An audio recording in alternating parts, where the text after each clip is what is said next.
All right, good evening. My name is Seth Tuttle. I am the CTE division head at Prospect High School. Welcome to our college and career ready night for the aviation pathway at District 214. Joining me, I have a few individuals that are going to introduce themselves, kind of going from top to bottom there. Hey, good evening, Seth. Good morning, everybody. My name is Bob Flynn. As the slide says, I'm recently retired about 10 months now as the Director of Air Traffic Strategy at United Airlines.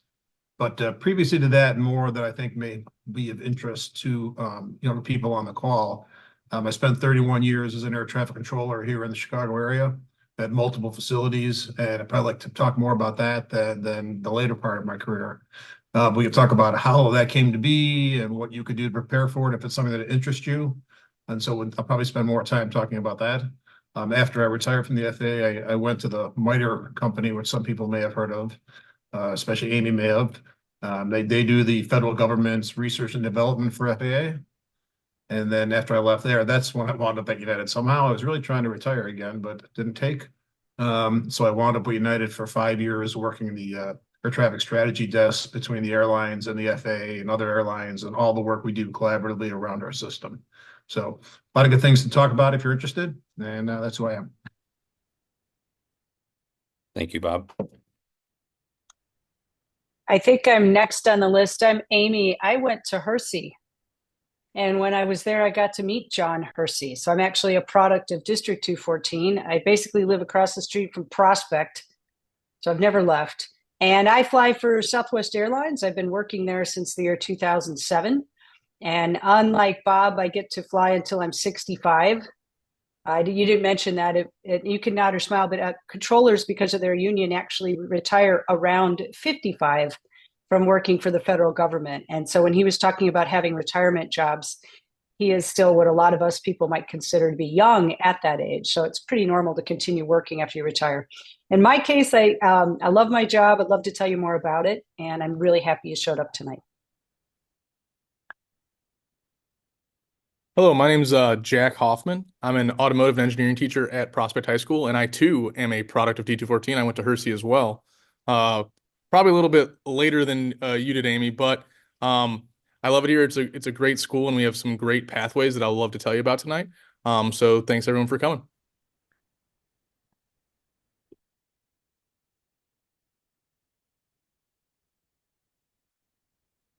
Giovanni, are you there? He was experiencing a little computer issues, so we'll introduce him if he gets on here. All right. So that being said, so our pathway, again, we like to think of it as very linear, but we also understand that students have a lot of other commitments within their school day, and ex throughout their 4 years. So the pathway that you see up there really is the ideal if you had to be able to do it the way you wanted to do it, in an ideal setting. Really starting with auto systems and Project Lead the Way Engineering Essentials, one of those two courses. Then your sophomore year, you would take college project lead the way, aerospace engineering, which Mr. Hoffman is a teacher of both of those, so I'm going to ask him in a moment to chime in about those. Then your junior year would really be your physics or AP physics, just kind of depending on where you're at. And then the last one would be our Aviation Academy, and that's hosted at Chicago Executive Airport, which I can speak to, or if Giovanni gets on, we can have him talk to that about that as well. So just for those first two classes, Mr. Hoffman, can you give us about a 3-minute overview of kind of those different courses? Definitely. So, besides autos, which is a great course for, freshmen to seniors, if we're speaking just about the engineering pathways, Engineering Essentials is a great introductory course to learn tons of different skills in engineering, right? I think of it as like we dip our toe in every single aspect. So we look a little bit at the engineering design process. Well, a bit at the engineering design process. We look at engineering career paths to kind of figure out what students might want to be an engineer because there's tons of different types of engineers. We use tons of tools around the shop, from laser engravers, laser cutters to 3D printers to plasma cutters. Students have a lot of group work in this. learning how to research correctly, learning how to document their process, as well as learning basic tools like CAD and uh, I would say drafting as well. That's a great introductory course, really starts students down the path of thinking like an engineer, and it's great for anybody to take, freshman to senior, but we mostly see freshmen and sophomores taking that class. And then after taking those introductory classes like Engineering Essentials, or if your student is less engineering focused and more mechanical, they can take that first level autos class as well. But the next class after Engineering Essentials and Autos 1 is going to be Aerospace Engineering or our sim class, but I'm here to talk about aerospace engineering, so we can talk about that a little bit. In aerospace engineering, it's a lot of the same type of ideas that Engineering Essentials is looking at. So we're kind of dipping our toe in every little bit of the aerospace world, right? Right. So we're going from learning just the physics behind how planes fly and how they stay in the air to all the different parts of a plane, from power plant to the ailerons. Then after we learn about kind of parts of the airplane and how airplanes function, then we start looking at kind of the physics behind it, right? So we look at lift and drag, as well as we discuss lift and drag coefficients. In that unit, which we're actually in right now in my class, the students get to make and 3D model some airfoils that they test in a wind tunnel, and we get to kind of show graphs of uh, drag and lift force, which is really awesome. Kids love to do it. And then after we look at kind of wind tunnel testing and airfoils, then we start looking at, putting it all together and making an airplane that can actually fly. So unfortunately, we can't make airplanes in high school, but we can make gliders. So students make a lot of balsa wood gliders. We 3D model them as well as cut them out on lasers. Students put them together, and then we calculate, glide ratios based on that, and we try to get as far as we can with the gliders. I think the farthest I've seen a high schooler make was like 150 feet, which is pretty impressive. Thinking, a glider this big can go 150 feet is pretty awesome. And that kind of rounds up our first semester of that class. And then in the second semester, we start right away with looking at basic piloting skills. So unfortunately, same thing with the gliders. We can't really put an airplane in a high school, but we can, and I believe most high schools in the district now at this point have flight simulators that students can learn some basic piloting skills on. So we learn, the different functions of the parts of an aircraft, how they work in the cockpit, very roughly. We also learn how to, roughly plot a route in an aircraft, which is pretty awesome. Kids love that part as well. Then after we look at, some piloting things, then we start looking at more of the engineering side. So we talk about composites, we build composites, we test them out, we do stress strain analysis on composites, which is really awesome. A lot of students love that stuff. And then after that, I'm trying to think what else. Oh, we talk about flight physiology as well. So what goes into, the health of being a good pilot. We do a lot of eye tests, we do reaction time testing, really awesome stuff. We talk about basically minimizing disasters in the air through these I guess often tests as a pilot might have, as Amy might be able to tell you about. And then after that, we finish flight physiology. We finish talking about mitigating plane disasters, and then we round out the year with some of the space stuff. So we've talked about the aero, now we talk about the space at the end of the year. We discuss, how satellites orbit and plotting orbits, as well as, how space works in general. And then the final biggest kind of project of the year, which is honestly is my favorite, is the students make model rockets from the ground up. And these model rockets can go as high as like 1,100 feet, which is really awesome. Students love to do it. And it really gets a little bit of every single thing we've touched on in this rocket project. So we talk about aerodynamics, we talk about CAD modeling, we talk about manufacturing. All these things are coalesced into the final rocket project, what students love. And so far, I've never had a student not be able to build a rocket that works. So that's awesome. Hopefully, we have no lawn darts this year either. But a really cool pathway to take. And I think it opens up the kids' future to potentially later in school taking that aviation academy at Palwaukee Airport, or Executive Airport now. And hopefully, it'll open up the students to wanting to do that. So really cool pathways we have here at D214, and a lot of options for students to take in their careers or their future careers. Thank you, Mr. Hoffman. We're actually going to go back one slide. We got the technology we think figured out for our intern to introduce himself real quick. Hi, my name is Gio Brown Rora, and like you were saying, I was having some tech issues earlier, but seems we're getting that all figured out. I'm a junior. I go to Hersey right now, and I did an internship over the summer at the Chicago Executive Airport, particularly at the Chicago Executive Flight School. Awesome. All right, so we're going to go ahead and move on to our, I'm going to say our couple experts here, Bob and Amy. And I'm just going to kind of talk about what a typical day was. Obviously, it sounds like Bob had two different careers, so he might have a little more to say on that. But what's a typical day and what you saw and what you did? Sure, Seth. I think probably the air traffic control piece of it is a piece I kind of like to focus on because especially toward the end of my career, would be like 30 or 40 years down the road. So if we're talking about young professionals trying to get into an aviation type of job, first of all, I highly recommend air traffic control. And to talk a little bit about the job and about it, what it's like in the day. We should say it first. There's three different kinds of facilities that you can work at as an air traffic controller.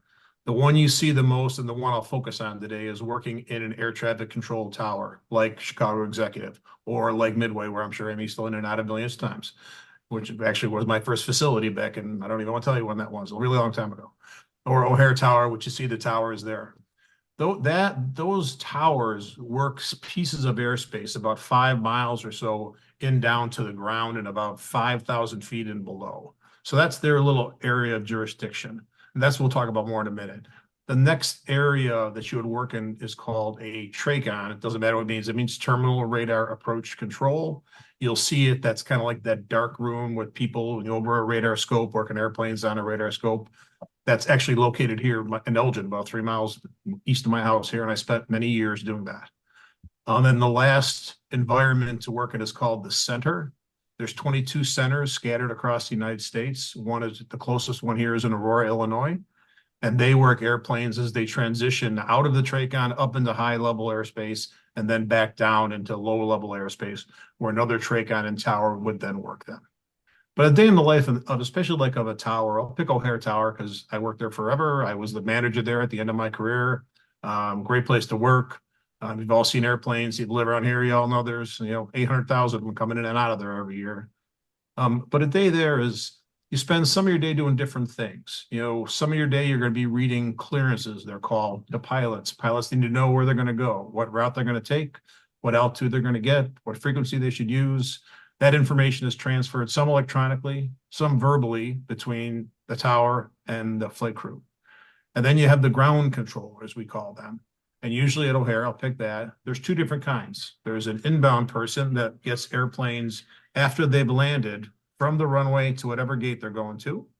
And there's an outbound ground controller, which gets them from the gate that they're leaving to the runway appropriate for them to take off based on the direction of their flight.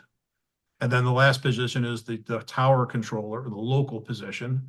Those gentlemen and women clear airplanes for takeoff, clear airplanes to land, make sure the runways are clear, make sure the airspace is cleared. They get them going on the appropriate headings with the appropriate altitudes to go to the next set of controllers that they would talk to after they leave the tower airspace. And that would be that TRACON I told you about a little over there. So it's a lot of different positions during the day. There's time for breaks because it sometimes can be kind of hectic. It's but it's a fantastic job. It was a fantastic career. It still is. They're hiring a lot of people. Just no little pitch for them. But it is a fantastic opportunity, and so that probably would be a good day as a tower controller. We'll leave it at that for now. Awesome. Amy, do you want to give us a little bit of what you know or experienced? Absolutely. Is it okay if I try to share screen? Let's Ooh, see. I don't know how that's going to work right now. Okay, never mind. All right. So that's okay. I can hold my my iPad up to the screen, which is very brute force, but here we go. So people sometimes say, "What is my life like?" This is my schedule. And one of the things you'll notice about it, there's a lot of space where I don't have anything scheduled. A lot like an air traffic controller, I only work 3 or 4 days a week normally. And the big difference is when I'm at work, I'm gone. So it's not the type of thing, if you're a student and you call your mom and you're like, hey, I forgot the socks I need for the volleyball game, or I don't have a snack for after school. When my kids would call me, I'd be like, good luck with that. I'm in Albuquerque. So I can't come. And yet, on the other hand, I went everywhere with the Hersey Choir. I chaperoned a lot of field trips because on my days off, I was completely and utterly available, and I really could, at the drop of a second, just rush right over there. So, as what my day looks like, I fly airplanes for money. And the type of job I have, I fly people. You can also fly cargo. You can fly extremely wealthy people in tiny little airplanes that are actually way more expensive than my big airplane. But I like to call it the giant school bus in the sky. And we have anywhere between 140 and 180 people on board the aircraft that I fly. And we take them places mostly in the United States. Typical day, I actually am going to work tomorrow. And again, we have this. I'm going to go to Midway. I'm going to fly to Providence, Rhode Island. I'm going to fly to Baltimore in Maryland. And believe it or not, right back here, I'm going to go to O'Hare, which means my husband's going to pick me up and I'm going to come home. Following day, I go to Denver, Phoenix, San Antonio. Following day, I go to Baltimore, Buffalo. And the following day, I go to Nashville, New Orleans, and back to Chicago. In between, the company puts you up at a hotel. A lot of people ask about that, but I don't have to pay for the hotel. They provide transportation from the airport to the hotel. I get a small amount of money for the per diem while I'm there, cover food and things like that. But it's an amazing career for me. I've been flying now for 24 years. So to get to the job that I have, it's a little bit like what Bob just said. This is not something you start out at. You start out at a much smaller job. And my husband's a pilot actually for Southwest as well. And I went through the questions. And as always, when people ask me what the advice is, it doesn't matter whether you're in high school or 50 years old. We all say you should have started your flight training yesterday. So if you're interested in aviation, it's never too early to get started. When I was a flight instructor, I used to take people up who were freshmen in high school, and we would practice until they could begin to do tests. I almost feel like a lot of people know what my job is like, but the truth of the matter is I manage risk for a living. Think about that for a minute, because you could teach anybody the act of driving the airplane through the sky. But what we need to do is think about all the things that could go wrong and be ready for all of them. What if the O'Hare controller all of a sudden tells me, Amy, you can't land on that runway. There's another airplane there. What am I going to do? I have to go back up into the sky and fly around for a while longer. Do I have enough fuel to do that? Can I make sure I keep the aircraft in a steady state while I do it? I certainly hope so. What if I'm trying to come to O'Hare and they say, you know what, that snow is much worse than we expected. We're going to need to plow the runways. The snow plows are all over the runways. You can't land. Not for another 45 minutes. Now what? Do I take these nice people to Milwaukee instead? I've done that at times. So these are the things that we actually do up there. We make decisions. We work with other people. It remains challenging. I don't think that part's going to change. Even if the technology gets a little bit more advanced, people are going to want pilots in the front of the airplane. They're going to want controllers on the ground for us to talk to. And I think during your lifetimes, there's going to be great jobs in all of these fields. And they're going to be really rewarding, both intellectually, emotionally, and financially. Awesome. Thank you, Amy. We're going to move on to our intern and our student Giovanni here. And just explain some of the courses that you've taken that you feel have helped get you ready for the and you can talk about the internship too, but courses that you've taken that have helped prepare you for life beyond high school. So a couple of courses I've taken. Initially, freshman year, I took fabrication, which sort of it's basically a classroom, you make stuff weld, and it sort of sparked my interest in engineering. And then later, I took essentials, and currently I'm in aerospace engineering, which we touched on earlier. And honestly, I found engineering essentials in aerospace to be kind of the most helpful because for the stuff that I want to do in the future, I feel like that's the most helpful to me, and it provides some really good experience which is not available elsewhere. And then, Awesome. yeah, Yeah, go ahead. Keep and going. then, oh yeah, touching on my work-based learning experience. So for me, that came in the form of an internship, and that was at the Milwaukee Airport, like I said, the Chicago Executive Flight School. And what I did there, basically, I would help out around with the flight school. So half of it was like maintenance, like helping fix stuff that broke, helping clean planes, helping with stuff around the office. And then the other half was sort of the business side, say like helping to schedule meetings, taking phone calls, leaving voicemails, emails, and all that good stuff. Awesome. All right, we're gonna move on to Mr. Hoffman here. What external experiences are available to students that are in your aviation program? So, one of the biggest external experiences that both the aviation students and automotive students could do is we host it's called D214 Transportation Day every year, where we invite a bunch of industry partners, whether that's automotive or aerospace, to Wheeling High School because they have a really big parking lot. And students get to go around and kind of do, I wouldn't say mock interviews, but they get to discuss what the job is like to our industry partners, right? So we have different air carriers there, different airlines as well. So students can inquire at those, I guess, tables with the people representing those companies. They can get cards, kind of network a little bit. And that's at the site at Wheeling. And then about halfway through the transportation day, for I would say Prospect High School specifically, but all the schools all together get to go at different times. We bus all of the or aerospace students over to Executive Airport, and they get to do a kind of a small tour of the airport, showing the facilities, showing a hangar. I know at one point they have toured the tower as well. But students get to kind of see the operations of an airport. They get to talk to a certified flight instructor there, as well as see a working hangar and see how they maintain the aircraft and all that type of stuff. So that is one of the biggest external experiences, but we're always looking to make more industry partners and hopefully have more external experiences available for the students in the future. So yeah, we're always looking to add more to the docket for our students to experience things down this pathway. Awesome. Thank you, Jack. I'm gonna go to Amy here next, and then we'll go to Bob. How can a high school student begin to prepare for a career in your field? So, if we're specifically talking about piloting aircraft, do you know, probably many of you do, that you can solo an aircraft and get a private pilot certificate before you go and get your driver's license? And as a matter of fact, we know some very passionate aviators who, as we like to joke, have their priorities in the correct order. Their parents drive them to take their check ride. And then after that, they go get their driver's license, fly first. So I would say if you're in high school, it's not too early to start flight training. If you think you want to fly airplanes for a living, go and do an intro flight. There are many, many flight schools, both at Chicago Executive. I know friends who are at Lake in the Hills, Schaumburg, Waukegan, DuPage, all over the suburbs.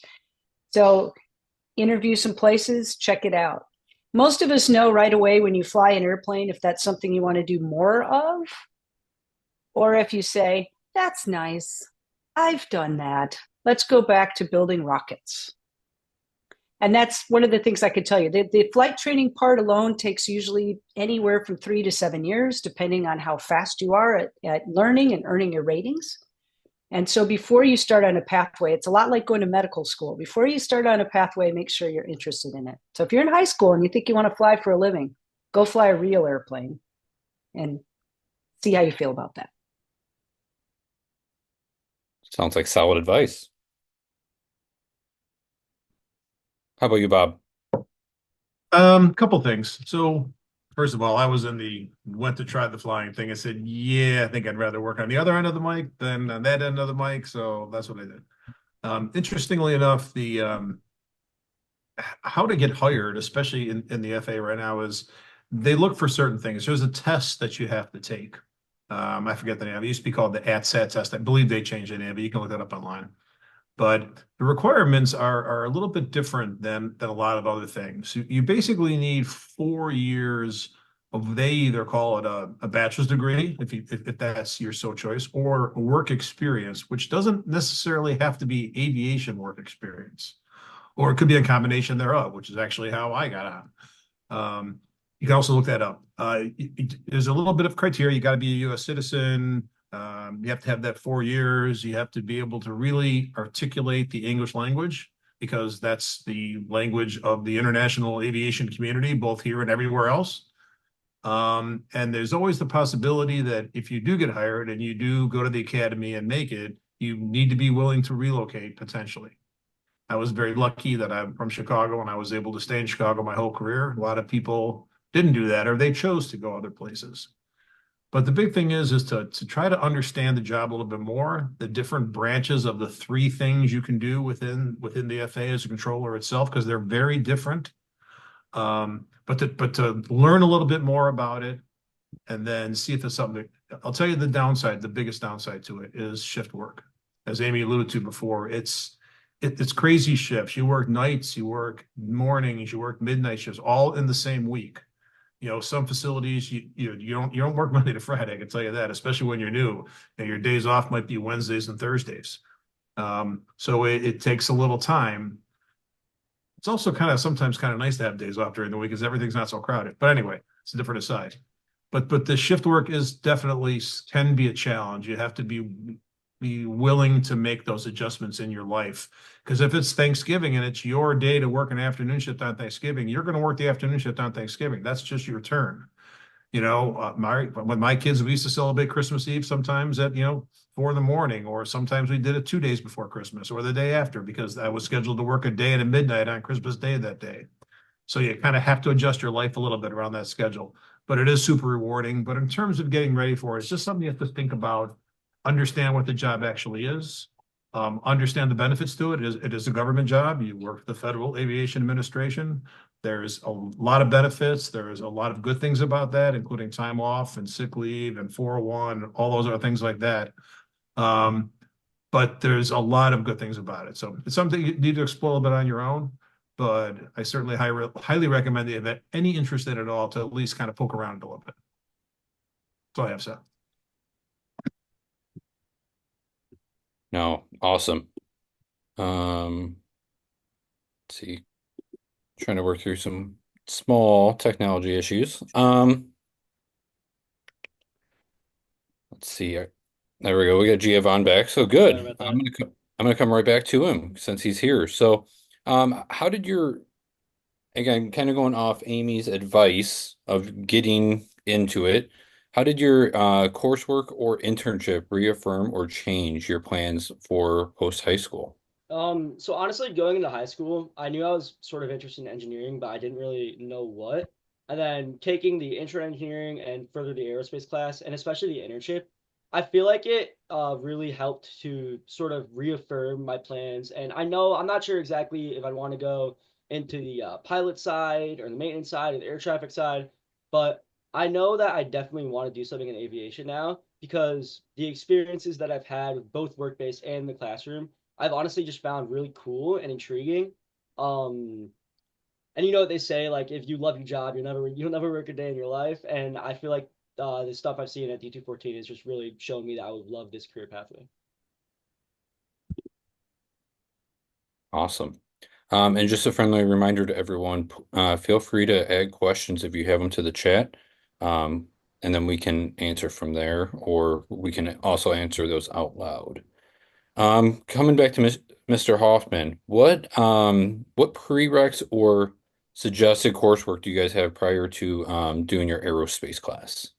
Definitely. So I would suggest as a teacher, from what I've seen of how the curriculum has developed, is we definitely do suggest that students take our engineering essentials class because that gives them a lot of the skills of time management and planning projects out that a lot of students don't get in much of the core classes. Just based on the content that we give. So definitely a strong suggestion to take engineering essentials. And the biggest question I get about what courses does my student need to take before they get to your class? Is it math heavy? That's one of the big ones. And yes, we discuss math a lot. Okay, we discuss math a lot in that class, but you don't need to be, some Calc C genius in order to understand the mathematical principles behind what we're discussing.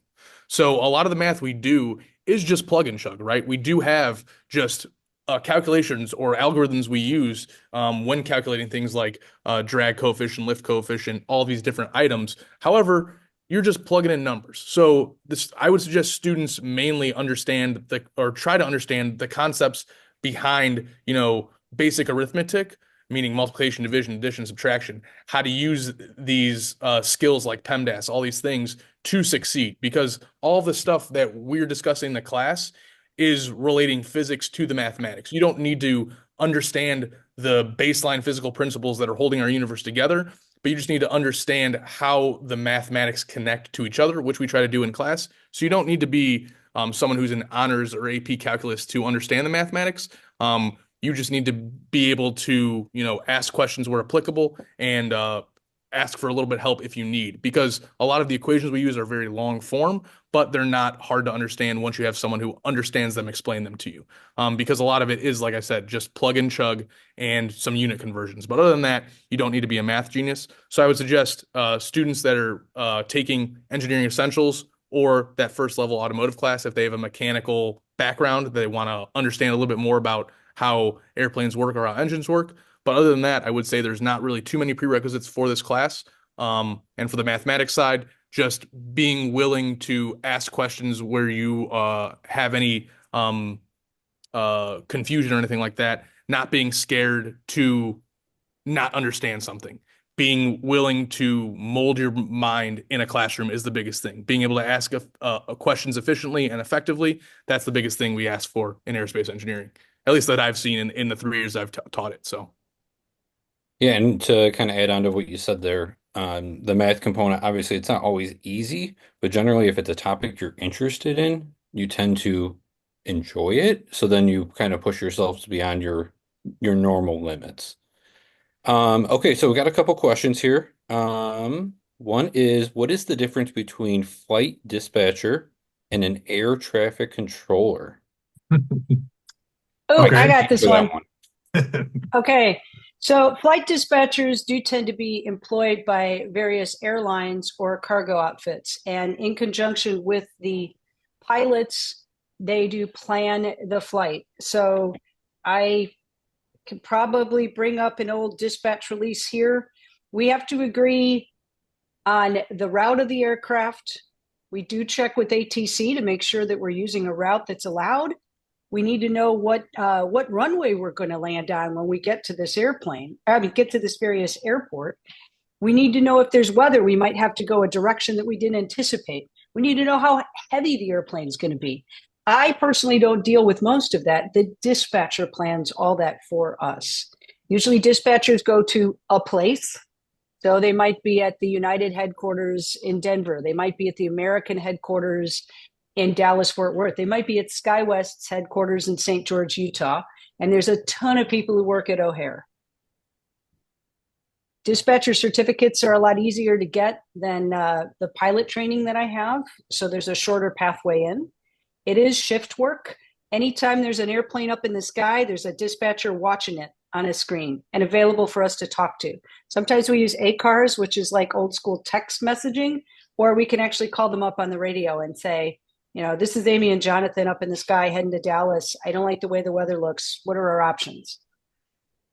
So it's a great pathway. You're going to make a little bit less money in most places than you would as a controller or a pilot, but it does allow you to be involved with aviation, and you can work at a lot of those big companies too. You too could be a Delta employee with Delta benefits. From Bob's not nodding, I think he approves of your answer Yeah. there. Yeah, I would add one thing, and this is kind of a joke because I used to have a bunch of dispatchers that work for me at United. Controllers are extroverts and dispatchers are introverts. That's a pretty, it's not 100%, it's a stereotype to some degree, but it is true. A lot of flight dispatchers, they like their dispatch world. They have their 8 flights that they're working with. They're working with those flight crews. They're making sure that the route is safe, that the pilots are happy with the route that they have and the altitude and all the things that they know. And then they work with the ATC folk to make sure that happens, that exchange happens. But yes, Amy is correct, and the rest, it's absolutely. All It is, right. it is a really good job, though. I mean, our flight dispatchers at United they do make good money. They like what they do.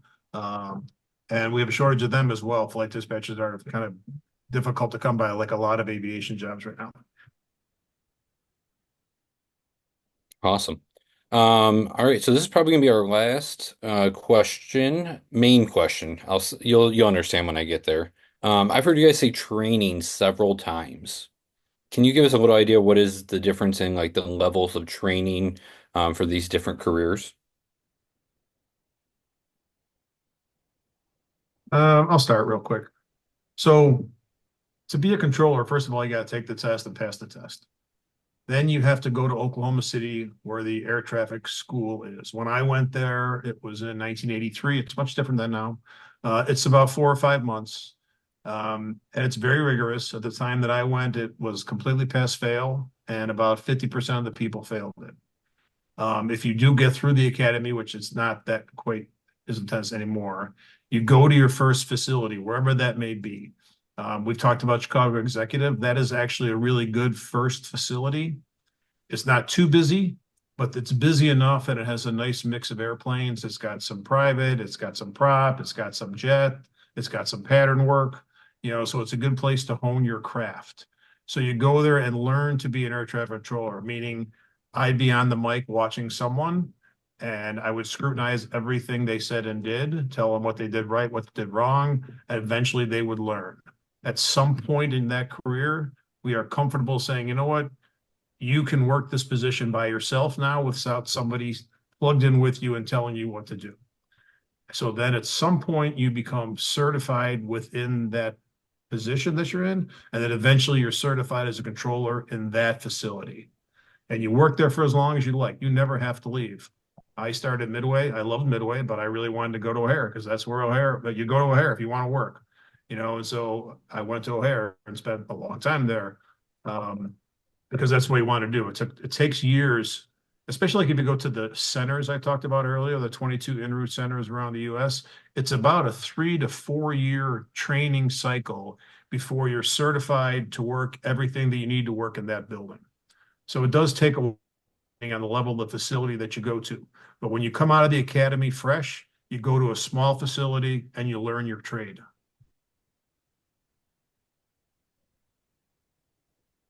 All right, I suppose I should address this. Pilot training, two pathways, civilian, military. You pay with your own money, the taxpayers pay with theirs. If the military is a pathway for you, consider it. But remember, in case you don't qualify as a military pilot, you will still have a service commitment that you will need to serve.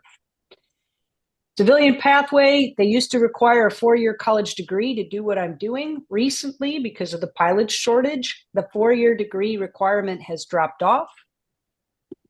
I tell young people all the time, there's no better time to go to college than when you're college age. If that's an experience you want in your life, please do it. Don't be so focused on getting to that job. You will have over 40 years to work as an airline pilot, which even I can't imagine a number that big. And I suggest if you want to go to college, have that experience. The market's changing. Right now, hiring has slowed down a lot. And historically, in the past, it's gone up and down. Now, the pathway for training is very well described. The FAA defines what you need. You can go to their website at faa.gov. If you want a more user-friendly website, AOPA, the Aircraft Owner and Pilots Association, still has operating beapilot.com. I just went to that to make sure it was still up, and it is. And that's all spelled out. And I'm not going to read to you a bunch of information. But like I said, you got to get a series of ratings: private, instrument, commercial. I have an airline transport pilot rating. Many people become flight instructors. Hopefully that is specific enough. That's perfect. So we got 5 minutes left. So I got to limit you guys to about a minute apiece, but you're going to get basically the same question, just slightly different based on your role or where you're at in life. So we're going to start with our intern, Giovanni. What is the best piece of advice you could give a high school freshman or like eighth grader wanting to go into aviation? Honestly, the best piece of advice I could give someone in the situation would be to just put yourself out there and don't be afraid to take chances. And what I mean, like by that, say you have like an opportunity for an internship like I did, don't like worry, oh, I may not have enough time, oh, I may not like it. Just put yourself out there and actually be brave enough to do something, and then you'll see later on. But nothing, you'll accomplish nothing by doing nothing, basically. So just make sure to put yourself out there and be willing to further yourself, basically. Awesome. All right, Bob, same thing to you, but you can go general high school student. You don't have to kind of hone in on freshman or eighth grader. Probably two things. I mean, you do a little bit of research. ATC is one thing, highly recommended, not for everybody. Working for the airline itself, there's a lot of jobs in the airline industry, and you can work your way up from, I mean, the United CEO was tossing bags one time. And if you're young and you want to see the world, go work for an airline. One of my flight dispatch ATC guys, his name was Henry. Right before I left, he had just come back from, I don't, God knows where, and it was his 105th country that he had visited since he's been in the airline industry. It's an awesome opportunity. Um, there's a lot to do. There's all kinds of different jobs, and it's easy to move around within the company and work your way up if that's what you so choose. But again, that's if you do your research, do you want to do the airline side or do you want to do the government side and be an air traffic controller? Highly recommend both. All right, same question to you, Amy. So for piloting, I'll double down on go fly an airplane, see if you like it. I didn't confess in this forum. I'm also a veterinarian. That's what everybody at Hersey knew me as for a long time. And I did that for 13 years before I started flying. In both cases, it took me 7 years from when I started to when I got the job. It's a long time. So be pretty certain that you want to go down this path. And also, to echo Bob, my company alone has 72,000 employees, only 11,000 of which are pilots. So that means we've got another 61,000 jobs. We have over 100 cities where we employ people all over the United States. If your significant other wants to move to Nashville, we have a huge presence in Nashville. If you want to live in San Diego, we have a presence in San Diego. We also have a station in Costa Rica. So there's a lot of other opportunities. Many people start out wanting to be veterinarians and do something else. And many people start out wanting to be pilots and wind up as dispatchers or controllers. So keep your mind open, just like Giovanni said, to new experiences. And it's a rewarding career. You're going to love it. All right, Mr. Hoffman, your turn, and you're the last one, and you got basically about a minute. There's a lot of weight on my shoulders. I'm summing it up. So kind of to echo what Giovanni said, don't be afraid to try new things, right? Like don't count yourself out from anything. That's why I would give the advice to give to eighth graders, right? You have the whole world, or freshmen, you have the whole world and your life ahead of you, right? You're not low on time. You have everything you can do. So just try a little bit of everything, right? See what sticks. And to kind of highlight that a little bit more, don't be afraid of being bad at something, right? So many people count themselves out because they're thinking, I'm going to suck at this. And they don't know because they've never done it before. So don't be afraid of being bad at something. I see it all the time in all the extracurriculars I do, as well as the stuff in school, right? All the extracurriculars we do are like we build robots, we make race cars, that type of thing in the school, right? And so many kids are hesitant to do those things because they think, I can't be a welder, I can't be a fabricator, I can't design something, right? And then they do it and they realize it's easier than they've ever imagined, right? You have the tools at your hands, just